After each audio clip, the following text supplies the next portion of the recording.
자, 오늘의 마지막 정치자 토픽은 이재명 기자회견 이야기인데, 자, 이재명이 또 기자회견 쇼를 한다.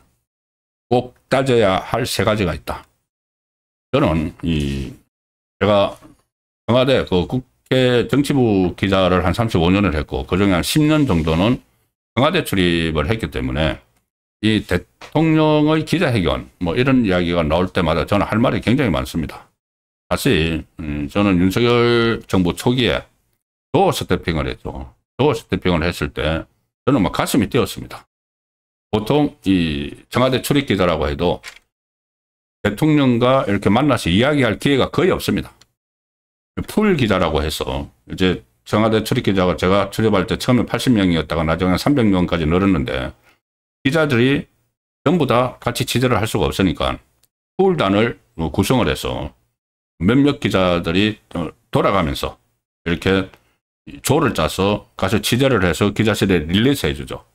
그런 상황에서 먼발치에서 대통령을 얼굴을 한번 볼 수 있고, 직접 질문을 할 기에는 연두 기자회견 있는 그런 때 운 좋게 이제 질문자로 채택이 되면은 질문을 하고, 그런 정도가 청와대 출입 기자들의 역할이 한정되어 있었죠. 그런데 윤석열 대통령이 처음에 도어 스태핑을 하면서 매일매일 아침에 했지 않습니까? 저는 그 모습을 보고, 아, 우리나라 정말 다시 한번 제가 출입 기자 해보고 싶다는 생각까지 했었는데, 그게 결국 나중에 뭐 MBC 기자, 뭐 샌들 그 일로 해서 흐지부지 돼버렸죠. 그리고 다시 대기가 되지 못했습니다. 그런데 어쨌든 이재명은 저번에 취임하고 뭐 얼마 안 있다가 한번 기자 회견을 했죠. 그런데 그 기자회견이 완전히 제가 볼 때는 잘 짜여진 일종의 퍼포먼스 같은 거였습니다. 세상에 질문하는 기자를 선정을 하면서 추첨을 해가지고 추첨을 해서 한다. 이게 그런 발상이 어떻게 가능합니까? 기자들이 물론 사전에 이렇게 대통령 홍보실하고 뭐 이런 질문을 하겠다, 여기에 대해서 뭐 답변을 하라는 미리 이제 사전에 이렇게 서로 논의했던 적도 있습니다. 과거 대통령 시절에. 그런데 뭐 박근혜 전 대통령이나 아니면은 윤석열 전 대통령 때도 이제 그런 거는 없고, 기자들끼리 일종의 역할 분담을 해야 됩니다. 그래야지 핵심 주제를 물어볼 수가 있는 거죠. 나는 가령 예를 들어서 어떤 사법 처리 문제를 나는 묻겠다. 당신은 외교 문제를 물어라. 이렇게 해서 역할 분담이 어느 정도 돼야지 그게 국민들이 볼 때 짜임새 있는 기자회견이 됩니다. 그런데 그렇게 하면은 이재명에게 불리한 질문들이 나올 것 같으니까 그때 추첨을 했죠. 추첨을 해서 자기가 질문을 준비도 안 했는데 갑자기 질문권이 오니까, 가령 예를 들어서 그때 기억하시겠지만은 지역에 본사를 둘 언론사 기자들이 많이 추첨해 당첨이 됐죠. 당첨이 되면은 그 지역 언론사 기자들은 가장 중요한 현안은 자기가 있는 신문사의 지역 현안입니다. 그래서 그때 지역 현안을 막 물었죠. 얼마나 이재명에게 따지고 국민을 대신해서 질문할 게 많은데 그런 식으로 만들어버린 겁니다. 논점을 완전히 흐려지게. 그리고 자아자찬할 수 있는. 실제로 그때 그렇게 진행이 됐죠. 그런데 이번에도 그렇게 진행이 될 겁니다. 지금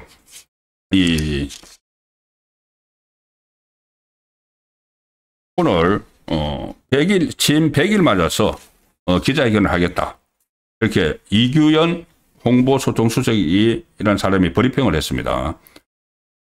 11일 정부 출범 100일을 맞아서 무슨 뭐 회복을 위한 100일, 미래를 위한 성장, 이 슬로건으로 기자회견을 열겠다. 7월 30일, 7월에 취임 30일 맞아 기자회견을 한 지 2달 만에 또 기자회견을 하겠다는 건데, 뭐 이번 회견을 통해서 향후 성장을 위한 정부의 국정 운영 방향을 설명하겠다. 뭐 어쩌고 저쩌고 설명을 하면서, 그리고 이번에도 추첨제를 그때 했는데 좀 더 심화되는 방식으로 바꿔볼 생각이다. 또 어떤 퍼포먼스를 벌려가지고 이 기자회견은 내용이 아니고 기자회견을 했다.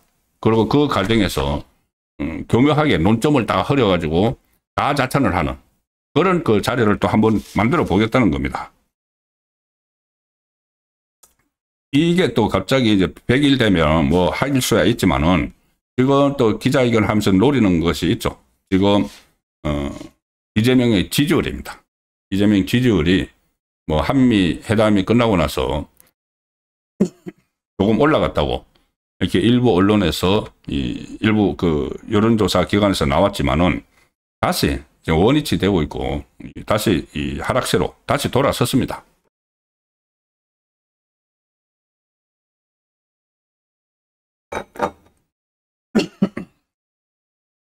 그때 한미회담 후에 제가 말씀드렸다시피 용산의 3명의 수석, 비서실장, 3명의 실장, 비서실장, 정책실장, 안보실장 전부 다 총 출동해서 이 좌파 매체에 나가서 막 자아자찬을 했죠.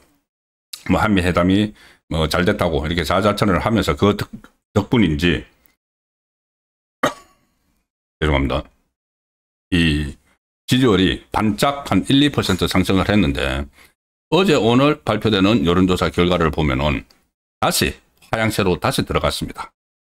오늘 쿠키뉴스가 한길 리서치에 의뢰를 해서 한 조사 결과에 따르면은 이재명 지지율 긍정평가는 52.5%, 부정평가 43.9%, 역시 이제 50%대 초반에 걸쳤는데 이게 그 전에 어떤 조사에서는 40%대로 내려왔다는 것이 발표가 됐었죠.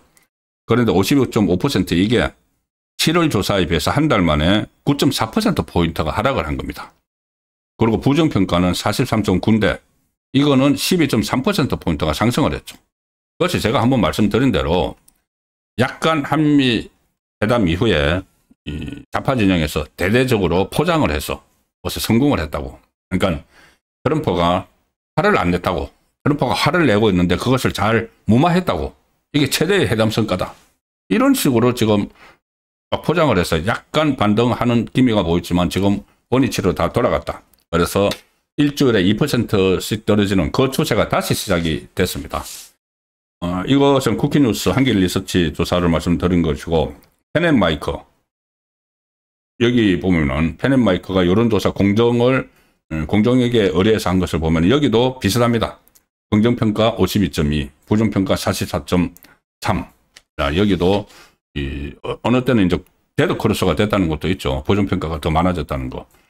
여기도 이제 그런 방향으로 가고 있고, 리서치 뷰가 조사한 것도 마찬가지입니다. 비슷합니다.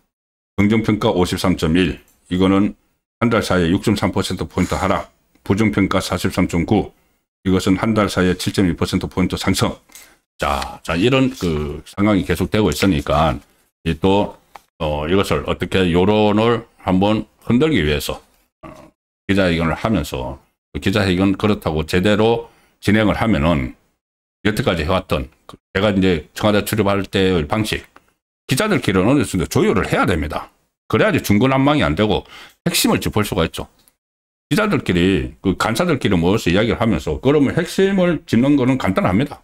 최근에 언론 보도되는 내용들, 그 중에서 국민이 뭘 가장 궁금해 할까? 이거를 해서, 역할 문담을 해서 질문을 하고 답변을 끌어내야 되는데, 그 홍보실에서 그렇게 하지 않겠다고 하니까는, 그 당신들은 우리가 추첨해서 지명할 테니까는, 지명 받으면 그냥 답변하면 돼. 질문하면 돼. 그러면, 지금, 아마 질문권을 얻을 수 있는 기자들은 좀 따로 있을 겁니다. 대통령실 기자도 좀 등급이 있습니다. 풀단에 들어가느냐, 안 들어가느냐, 이런 거 있는데, 어쨌든 수백 명의 기자들 중에서 이제 추첨을 해서 한 열 몇 명 정도 할 건데, 그러면 전부 다, 자기가 갑자기 추첨에 되면은, 질문을 해야 되면은, 뭘 할지, 우왕좌왕 할 수밖에 없죠. 그리고 조금 전에 말씀드린 대로, 지역 언론 같은데, 아니면 경제지가 걸리면 경제 문제밖에 할 수가 없습니다. 경제. 그리고 지역 언론은 지역 현안을 하게 되고. 그래서 논점을 다 이제 흐리게 하고, 자기들 이재명 할 말만 다 하겠다는 그런 이야기인데, 실제로 기자들이 그걸 좀 준비를 해야 됩니다. 지난번, 제가 기자회견을 보면서 참 한심하다는 생각을 했는데, 저도 청와대 출입을 올해 한 10년을 한 입장에서, 핵심적인 내용은 다 빠져버렸죠. 아무도 질문하지 않았습니다. 근데 이번에 만약에 제가 질문 기자라면은 핵심적인 거 세 가지는 분명히 물어봐야 됩니다. 지난번에 단 한마디도 이와 관련해서 질문이 안 나왔죠. 이번에도 기대는 안 합니다. 기대는 안 하지만은 여러분께서 아셔야 됩니다. 이 질문이 반드시 나와야 된다고. 기자들 중에서 과연 이 질문을 할 수 있을지. 지금 기자실도 스스로 버릇하고 합니다. 이 방식을 바꿔가지고 대변인이 브리핑하면은 거기에 대해서 이제 질문을 하는데 질문하는 기자 얼굴을 카메라로 다 비춰가지고 소속까지 다 밝혀버리죠. 그러니까는 좀 이재명 정권에 불리한 질문을 하는 기자들이 공격을 당합니다. 유튜브에서 그것만 전문적으로 하는 유튜버가 있습니다. 다른 보수 매체의 기자들이 질문을 하면은 제가 볼 때는 아주 정확한 질문인데도 뭐 엉터리 질문을 한다거나 이렇게 막 비판을 합니다. 조롱을 합니다. 그러면은 이 답변하는 강효정 대변인은 그런 질문을 엉터리 질문을 아주 잘 막아냈다. 그러고 막 미화를 합니다. 제가 볼 땐 거꾸로예요. 핵심적인 질문을 하는데 강효정 대변인은 우물쭈물 하는데 이걸 거꾸로 막 편집을 해가지고 그러면 기자들이 위축될 수밖에 없죠. 제대로 질문도 하지 못하는 그런 상황을 지금 이상한 기자실로 지금 만들어놨는데 그 기자들이 기자회견 한다고 제대로 질문하겠습니까? 그래서 꼭 해야 될 것은 저는 세 가지라고 봅니다. 이 주눅 들어서 묻지 않으면 안 되고 이것을 꼭 물어야 되는 게 첫 번째는 정치 보복 문제입니다. 지금 제가 초반에 말씀드린 대로 특검, 3개의 특검을 마치 세 마리의 충견처럼 내세워가지고 무자비하게 막 뒤지고 국민의힘 쳐들어가고 두 번째 지금 쳐들어갔죠. 그리고 그 민주당이 케이퍼까지 만들어가지고 그것을 막 채찍질을 하고 특검을 채찍질을 해서 보수 정당, 제1야당을 초토화시키려는 그런 시도를 하고 또 전방위적으로 이 보수 진영을 말살을 하려는 이게 정치 보복이죠. 세 개의 특검이 이게 정치 보복으로 비춰지는 데 대한 이재명의 입장을 분명히 물어봐야 됩니다. 이재명은 그렇게 대답을 하겠죠. 물어보면은 그 특검은 민주당에서 하는 거라서 저번에 한번 그런 식으로 궁금해서 이야기했습니다. 이준숙 방통위원장이 이 세 개의 특검이 정치 보복으로 비칠 수 있다고 하니까 그런 식으로 이야기했습니다. 그거 나하고 상관없어. 민주당이 하는 거야. 말도 안 되는 소리죠. 본인이 민주당 대표할 때 다 해놓고 그래서 어쨌든 그 부분에 이 특검의 이 정치성, 정치 특검 문제를 반드시 물어봐서 그 입장이 뭐라고 하든 일단 질문하는 자체가 문제 제기를 하는 것이니까요. 그다음 두 번째는 이 소위 말하는 이념 법안들이 무차별적으로 처리되는 이것은 계속 이 상황으로 가면은 대한민국의 정체성을 바꾸는 결과를 낳게 됩니다. 최근에 양국법, 무슨 방송법, 노란봉투법, 상법, 이런 것들이 지금 다 윤석열 정부 때는 거부권이 행사가 돼서 막았는데 이걸 그대로 거부권 행사 안 하고 이재명이 그대로 막 사인을 해주고 지금 통과시키면은 이게 과연 이 국가의 재정 부담이고 나라의 틀을 바꿔버리는 그런 상황이 될 텐데 이 폭주를 민주당이 다수결로 막 밀어붙이고 그것을 거부권 행사 안 하고 그대로 법제화시키면은 여기에 대해서 이 국가의 모습이 바뀌어버리는 그런 문제점들. 이 문제점에도 또 본인 입장에서 뭐라고 이야기를 하겠지만 이걸 물어봐서 기록으로도 남기고 지금 현재 최대의 국정 현안이 이런 것이라는 것을 알려야 되는 그런 상황인 것이죠. 그리고 어쩌면 이것보다 더 중요한 것이 있습니다. 이재명의 재판. 지금 억지로 5개의 재판을 멈춰 세워놨지만은 과연 이게 5년 동안 가야 되는 문제인가? 이게 대한민국, 그러면 공범들은 재판을 하고 있는데, 그럼 공범은, 그때 그 공범 중에서, 그때 이재명 경기도지사 비서실장 했던 그 공범, 그 법인카드 유용 문제, 그 공범은 이재명을 정인으로 신청을 했죠. 그럼 그 문제도 물어봐야 됩니다. 그러면은 재판을 안 받으면은 정인 신청을 했는데 정인으로는 가서 이야기를 해야 될 거 아니냐. 본인이 했던 일을 이야기를 해서 그 공범들의 재판에 자기가 그전처럼 법인카드 사용한 거 나는 몰랐어. 공무원들이 한 거야. 이렇게 이야기를 하든지 그 재판에는 나가야 되죠. 정인으로 나가지 말라는 그런 규정은 아무 데도 없습니다. 재판을 안 받는다. 이것은 헌법 84조를 마음대로 해석을 해서 그렇게 이야기를 하지만은 벌써 정인 신청이 됐는데 정인 신청을 아직 결정은 안 했지만은 정인으로 나가서 그런 것을 재판을 진행하도록 해야 될 거 아니냐. 그리고 더 나가서는 본인이 이 사건이 모든 사건이 5개 재판받는 게 다 사건이 조작됐다고 검찰이 사건 조작해서 조작 기소했다고 하면은 그러면 그럴수록 나가서 재판을 받아라.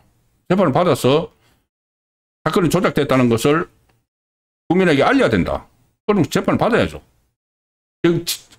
권력을 가지고 있을 때, 오히려 권력을 가지고 있을 때 재판 받는 게 정말 그렇게 사건이 조작됐으면은 그것을 그 재판부에서 이 조작된 것을 가려줄 거 아니냐. 권력이 있는데 나중에 5년 후에 만약에 받는다고 하면 권력도 없는 그런 상황보다는 그때 되면은 다시 구속되고 막 할 수도 있는데 그때 상황보다는 지금 권력 가지고 있을 때 재판 받는 게 낫지 않느냐. 이런 식의 질문 같은 것이 나와야 되죠. 그래야지 지금 정말 우리나라의 처한 현실이 뭔지 이런 것들도 분명히 알 수가 있습니다. 그리고 시간이 다 됐기 때문에 제가 오늘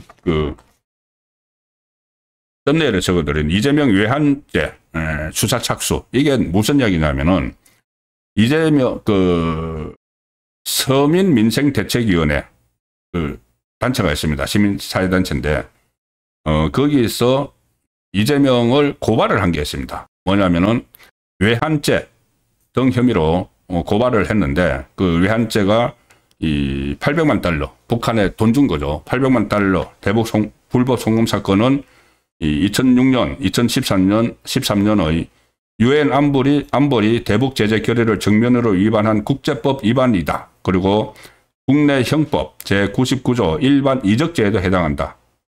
국민을 기만하고 세계인을 능멸한 사건이다. 이렇게 하면서 이게 조선노동당이 이제 뇌물준 사건이다. 그래서 이적죄, 외환죄 이런 걸로 고발을 했습니다. 그런데 이 고발에 대해서 서울경찰청 안보수사대가 이 사건에 대해서 본격적인 수사에 들어갔다. 오늘 오전 10시에 서울 종로구 경찰청사에서 고발인 조사를 진행을 했습니다. 고발인을 조사를 진행을 했습니다. 서민민생대책위원회 김순환 사무총장. 그리고 이 서민위에서는 민주당 일부 의원들이 이 사건을 조작했다.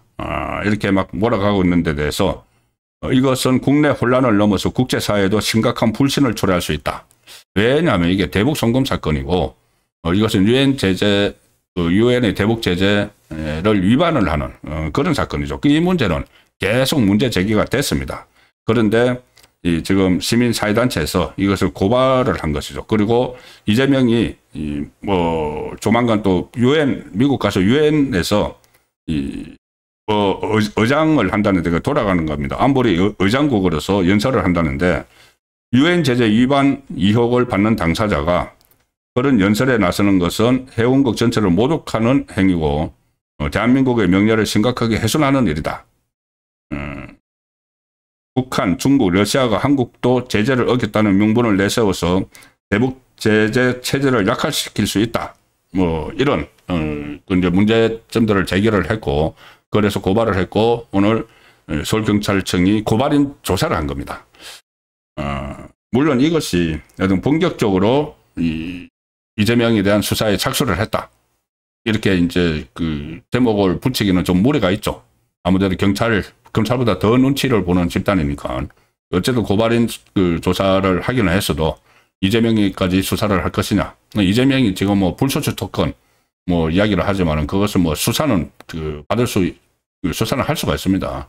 그렇더라도 이 상황에서 이재명을 과연 수사를 할 수 있을 것이냐. 본격적인 수사를 그렇게 보시는 게 맞습니다. 보시는 게 맞지만 이런 식으로 제가 조금 전에 말씀드린 대로 기자회견 같은 데서도 이 문제점들을 이야기를 해서 국민께서 알게 해야 되고 이런 우파 시민사회단체에서도 계속 이 재판을 중단시켜 버렸으니까는 이것을 계속 환기를 시켜야 되는 경각심을 계속 일깨워 줘야 되는 그런 노력의 일환이라고 보시면 되겠습니다. 어쨌든 이재명의 이 사법 리스크가 곳곳에서 지금 튀어나오는 거죠. 재판은 5개 다 중단시켜 놨지만은 예를 들어서 정인신청이 들어갔고 정인신청 여기에 대해서도 곧 재판부가 결정을 내려야 됩니다. 수원지법에서 결정을 내려야 되는 정인으로 부를 건지 말 건지. 그리고 이렇게 계속 이게 고발이 들어가는 데 대해서 고발 들어온 걸 아예 모른 척 할 수는 없죠. 그리고 이런 식으로 보도가 되고 또 제가 말씀드리고 하면서 이것이 이재명의 사법 리스크가 여전하다는 것을 계속 일깨우는 그런 효과가 있다고 봐서 설명을 드렸습니다.